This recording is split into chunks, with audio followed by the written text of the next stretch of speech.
Hello and welcome to Dream Nation. I'm your host, Yulia, and in my best DJ Khaled impression, and another one, we the best podcast. I've been listening to DJ Khaled all morning long, and I really love him. He's really great. I would love to have him on my podcast. I think he's a really great businessman. I really love his Snap channel, so shout out to DJ Khaled. He gives me a lot of energy in the morning and in the evening. Would love to have him on the show. And speaking of energy, I'd like to tell you about a really great product called Particle. They're out of Optivolt Labs. You can check them out at OPTIVOLT labs.com. And they're out of Chicago, and it's a really great solar iPhone case. It's actually the fastest charging solar battery iPhone case. I usually go through about 2 Mofis a day. I'm on my phone a lot, and I really need a lot of juice.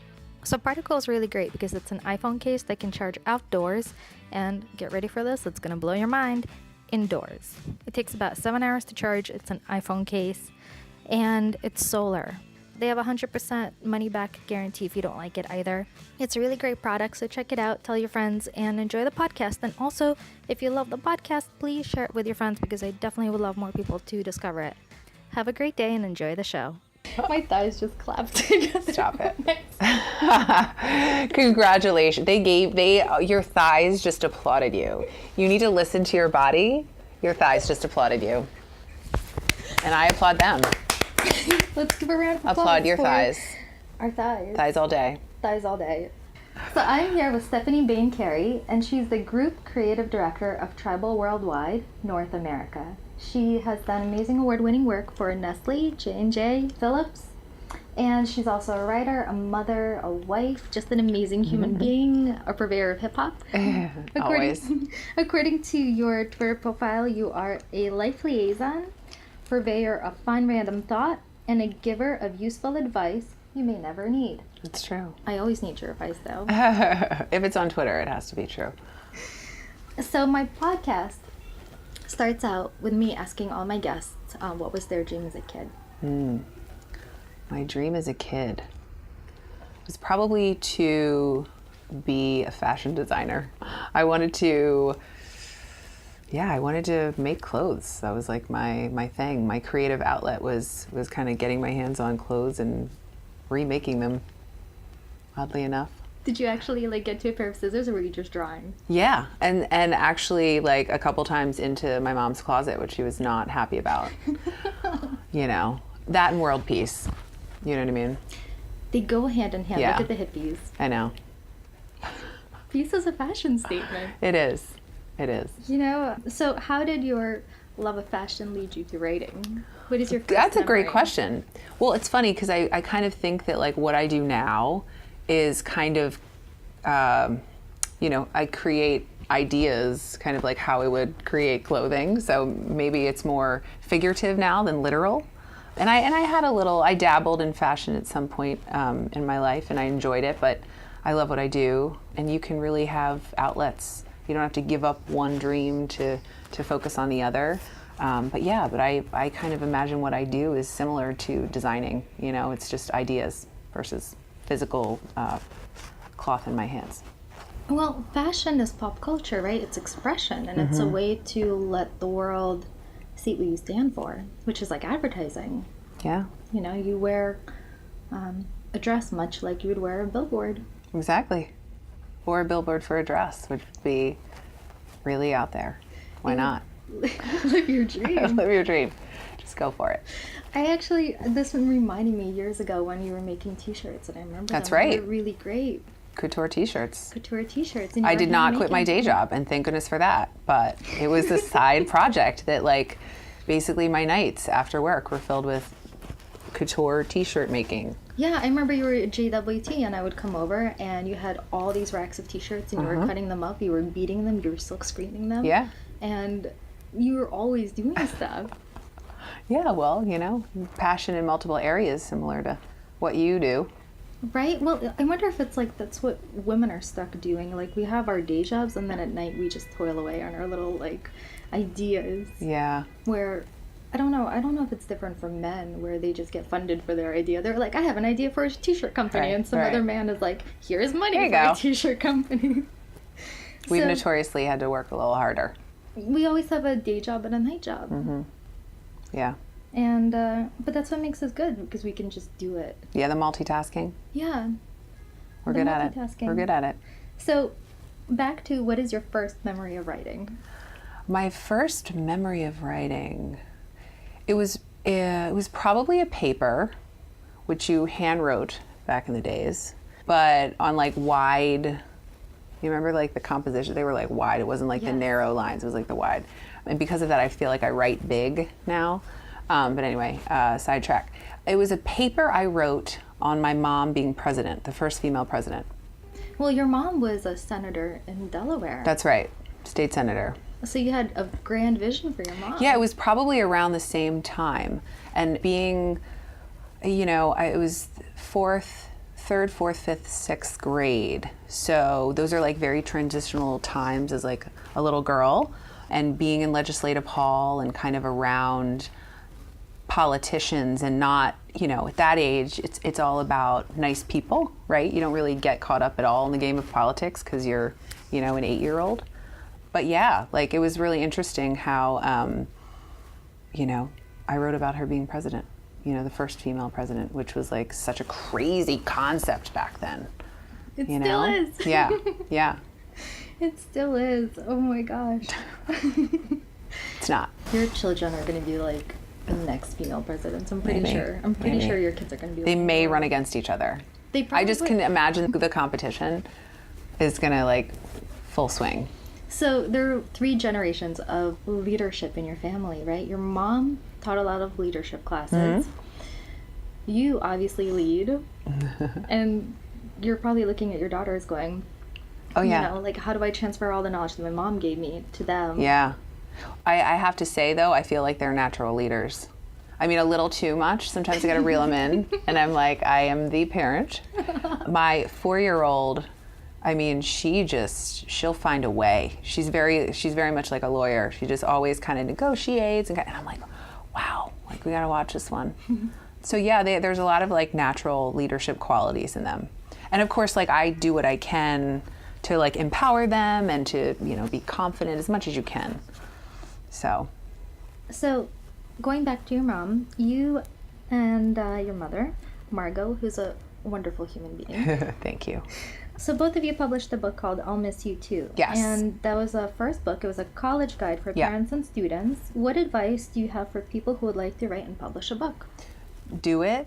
I mean, the writer's market is a really good manual to have. It kind of maps out kind of how to put a proposal together and the items you need. So it's great for structure. And it was great. It kind of taught you how to outline. So for us, it was like creating the outline of the book and kind of figuring out the areas we wanted to speak on, but then just doing it. Like you just got to get out there and I mean, Stephen King, David Sedaris, like they all tell stories about being rejected by X amount until they got picked up. I mean, it's just kind of like the way of the world. Like you can't let no get you down. Mm-hmm. J.K. Rowling, I think, had 80 declines. Oh yeah, she was a good one. She was a good one. She was a good one. She really stuck it to those critics. She really did, and she was a single mother, unemployed, with like 3 kids or 3 girls. Also an amazing tweeter. Yes. Like her tweets are kind of hard to beat. She really sticks it to people, and I appreciate that. Your tweets are amazing. I was actually going through your tweets yesterday, trying to figure out what I was going to talk to you about. They're random. They are random. It is like stream of consciousness of Steffany. Can we plug your Twitter account? Or sure. Yeah. It is Baniac. It is Baniac, and she's a purveyor of fine random thoughts. Yeah. It gets random. Yeah. Once in a while, though, I'll get that thing, and you'll be like, yes, which is the whole point, Especially the one about if you really want a challenge for the day, try peeling an orange with your non-dominant hand. Yeah. That's a challenge. It's yeah. I had a cut actually on my dominant hand, left-handed, and it was like I had to like talk myself through it, like the peel. It was like very frustrating. A test of patience and stamina, like the whole deal. It's a meditation. Multiple. It really is. Who knew? Who knew? How did you get into advertising? So you wrote about your mom as a president. Yeah. You published the book. Yeah. And how did you get into advertising? I took a lot of advertising classes in college. It's funny because I kind of knew what I wanted to do, but I didn't know what it was called. Like, I didn't know copywriting was a thing. It wasn't a thing growing up when we were our age. Yeah, It was only in Syracuse. There were no ad schools. Yeah, pretty much. But I kind of knew that that's what I wanted to do, and I went to University of Miami and had a great school of communication, and they had a whole advertising department. So I really dabbled in like a little bit of graphic design, and I took amazing art courses because you had to like take 101 through whatever. So I was like using my hands a lot and learning the programs, which are of course like, there's been like 39 iterations of them since then. There were like hamsters running the computers back then. It was great. I kind of knew what I wanted to do right away. So I graduated with wanting a job in advertising. Like, it wasn't like, oh, what am I going to do? I kind of knew. And we wrote the book, so from both sides, so Off to College Guide from 2 points of view, and we kind of mapped it out and wrote a lot of the book while I was away over the 4 years. So we had it published as I was kind of graduating. So we were doing book stuff, but at the same time I was trying to get into the world of advertising. So it was kind of nice to have both outlets, I think, especially in advertising, you need another outlet, because if you're using just one outlet to provide satisfaction, it can be really frustrating. Yeah. Because in advertising, we'll come up with ideas, we'll come up with concepts, they'll get killed. And you need to be able to take that frustration and funnel it into something else and have it be a distraction, so the blows are not so hard. Yeah. And you can just kind of get up again and start again. It's true. It's true, and it could be another hobby, or it could be just taking a moment to decompress everything. Like, I always, like, my earbuds, it's like when I walk out of here, it's like music in the head. Like, that is how I zone out or get psyched up or whatever. But like, music to me is kind of an outlet. Obviously, like, times are busy with 2 little ones running around, and work is busy, which is great. But yeah, it's like taking those little moments. Yeah, it's being in the now. Mm-hmm. So your first job was at JWT. How did you get your foot in the door? I pounded the pavement. I kind of, I was recent graduate. I could have chosen to stay and go to portfolio school, but I literally wanted to get into advertising like immediately. There was a lot of cold calling. Like, this is back before portfolios were online. So, I had my printed out portfolio, which was like not awesome. I knew if I could get in the door that I could vibe with people. And that's what happened. Like, I started at JWT, like the team that I was working for, pretty much. It was like an awesome group of renegades, that had done like really awesome advertising. And it was a pleasure to work with them. I learned a lot.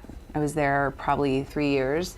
Such a great learning curve, going on shoots and like figuring out how to write a script. The biggest thing too is, like, a writer is, you're very verbose and you're timed. You have these slots of time that you have to write to. So that's where I really tried to focus on editing skills. They're so important, aren't they? So important. My favorite thing to do, though, now. All great advertising at its root is great storytelling. Mm-hmm. 15 years ago, we had only a few channels. They were TV, radio, print. Now we have social. What advice do you have for executing a strong campaign across many, many mediums? How do we tell a consistent story across many platforms? First of all, you need a big idea, always. So you need something that can be executed across multiple channels. And that's a challenge I love. If you have that big idea or that thematic something, each channel, and I'm actually a big stickler for this, is each channel should be treated differently, like within social. If you're gonna be on Instagram or have a brand present on Instagram, know how Instagram works. Play as Instagram plays. Don't try to shoehorn your brand into, a channel that doesn't, number one, work for the brand, or don't do it in a way that suits the brand. You got to do it in the way that suits the channel. You understand how people consume that type of content. And that has to be recreated for every channel. Really, the days of repurposing assets are going away. And it's all about creating, if you need to get the vertical shot for Snapchat, you have to shoot that vertical, And you get away with being able to repurpose sometimes, but not as much as you used to be able to. So, but for me, that's great. It's a different medium. It should be treated differently. And if the idea is big enough, you'll be able to do that. But you'll need more teams to manage all that. So brands always Yeah. need more people to produce the work and then also manage these channels because you Yeah. have to manage these channels. Absolutely. And you got to participate in a conversation. Exactly. You have to create it, but then you have to participate in it. Yeah. My other question is, how do you balance being the group creative director of a continent, Yeah. a wife, and a mom to 2 kids, while also maintaining a great relationship with both of your parents? Wow. Well, I'm a group creative director of a city, so I Oh, that's I great. appreciate that. I mean, we're going to see what we can do about that. I'll aim for the 7 continents while we're at it. So fine. The universe. Totally universe. I think group creative director of the Galactic? universe is like a sticky title. I like that actually. Do you want me to retract? 'Cause No. I I mean, if you want, you can, but it doesn't really can. No, matter. it's fine.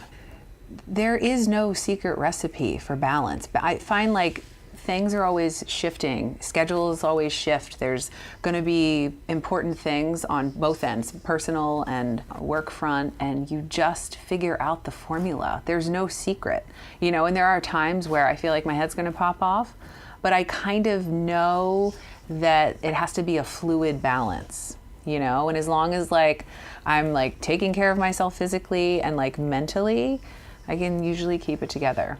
And then you're like, my head doesn't actually pop off. So Exactly. It makes it so much easier. Exactly. It does. just feels it like does. it's gonna pop off. Yeah. And also understanding that like you're never going to make everybody happy all the time, but keeping your sanity is important. So, you know, you got to do you.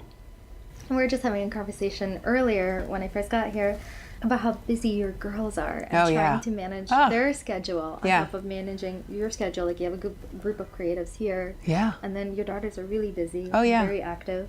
Very social. And Very busy. I'm their admin. you were Scheduling all the classes, and it's a lot. It could be a full-time job.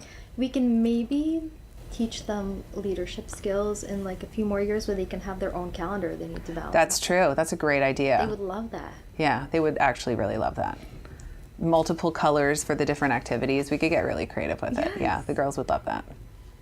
What are some big life lessons you learned from your parents? Probably, definitely strength. My mom faced a lot of issues being a woman in predominantly male environment, and I learned a lot of lessons at a young age, kind of about, you know, how to not take things personally all the time. And, you know, women get pigeonholed very frequently as being like emotional. And it's like, oh no, like she's not emotional. And I just remember my mom sitting me down and kind of explaining to me, like, you need to be yourself and don't let people try to put you into a corner or label you. So that was like a pretty important lesson that I try to continue on, not take things so personally. And also don't assume things that you don't know. That's You really know? important, isn't it? Because Yeah. our brains make up stories. Totally. And we're really good at really making up creative, stories. really creative Really stories. Creative. Yeah. Really super creative. So it's Yeah. really easy to just make up stories. Yeah. That's a tough one, but You know, back to women being emotional, I actually heard one investor say this year, names I'm not going to mention, is that off the record, he was like, I don't invest in women teams because they're too emotional. He's like, I don't like having women run companies because there's too much inside fighting. And I was like, oh, but did you know that women run companies perform 64% better than male run companies? So there might be some truth to it. I think sometimes women do get emotional, but Yeah. then we settle it. well, it's not a bad thing. I think a lot of, you know, traditionally men are told or raised, and probably not so much anymore, but you know, not to cry and to kind of hide emotions. So, you know, as females, I feel like we're lucky to have always had the ability to show emotion. I mean, we've talked about how powerful it is, and everybody experiences them or not. Even if you claim that you're dead inside, you're actually not. You do experience emotion, and I think it's something that we need to use it to our benefit. You know, it's not something to shy away from. And it's also, emotions are almost like a sixth sense. They're an instinct. Yeah. So if you have an emotion that makes you happy, that's a Sure. sign. And if you have something that causes fear, well, that's Sure. a sign. Yeah, your gut tells you, right? That's an emotional, physical reaction. I mean, it's something not to ignore. I think your gut sends a lot more signals to your brain than the heart. Actually, you know what? I'm not even going to talk about this because I'm going to get the science wrong because I'm not a scientist. So, going on Whatever to you say. the next question. 2 more left. Sure. You are one of the best writers I know. What advice do you have for people who would like to improve their writing? Thank you, first of all. You're sweet. I would say, if you're looking to improve your writing, take a subject that is really boring, that you're not interested in, that you're not passionate about, and try to inject passion and interest in it. It's a really good creative challenge. And I always say, like, write your passion and always follow that, but it kind of tricks your brain, and it can rejigger it in order when you go back to the things that you work on from a day-to-day basis or go to your passion projects, you'll be sharper. You'll kind of bring back to the game a different tool set, from kind of challenging yourself. And that's what you should always do. I mean, I still work on sharpening my writing skills. It's something that you never will perfect. Yeah, always challenge yourself. And maybe that's a metaphor for life too, because sometimes we have to make the boring things really, really fun. Yeah. And I talk about this with my boyfriend too, because sometimes we go to the grocery store, but we make it really fun. Yeah. Or, just boring things that you have to do. You have to make them fun. Yeah. Yeah, you do. Because it's a choice. I mean, then make it fun or not make it fun. Exactly. You can be miserable doing it, or you can find the silver lining in it. Yoko Ono has a quote. She said, "Why march through life when you can dance?"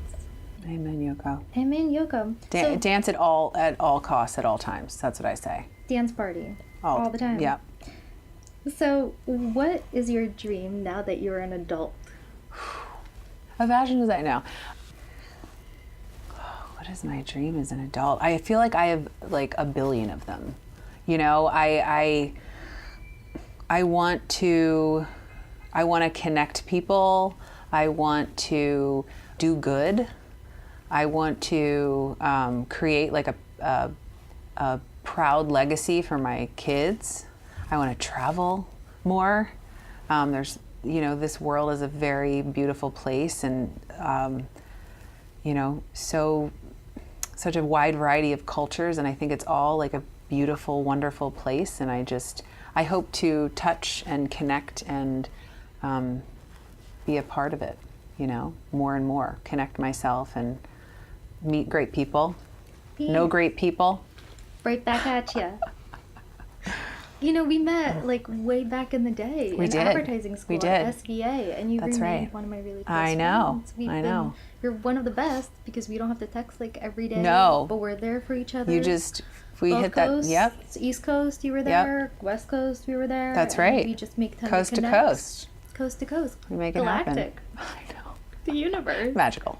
Magical. It really is. You're magical. And I've always been, a huge supporter of you and your projects because I think you're a genius. Oh, well, thank you. Likewise. Thanks. Likewise. I know it's kind of magical. It's been a long time. I know. We've been through like a lot of New York together. We went through the blackout together. Yeah. Yes, we did. Oh, yes, you did. You showed up in my lobby. I was like, oh, hey, girl. I was living in Spanish Harlem at the time, and my boyfriend was living in Brooklyn. We tried to meet up in Soho, and we missed each other. And I decided to skateboard back to Spanish Harlem. Oh, my goodness. And I realized it was getting really dark, and things were getting really intense in New York. And I realized that I would not be able to make it back to Spanish Harlem, so I showed up on your doorstep. Yeah. And we spent... Yeah, it was fun.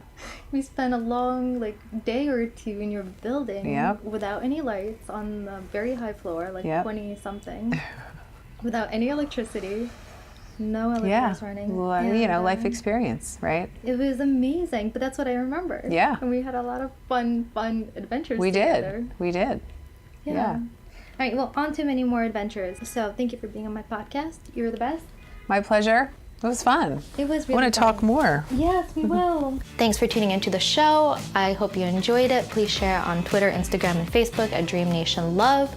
It's not Dream Nation Podcast, it's Dream Nation Love, because I think my single mission in life is to teach people how to love a little bit more, and together we can save the world. So it's Dream Nation Love. Share it with your friends. Have a great day, and go out and make the world a better place.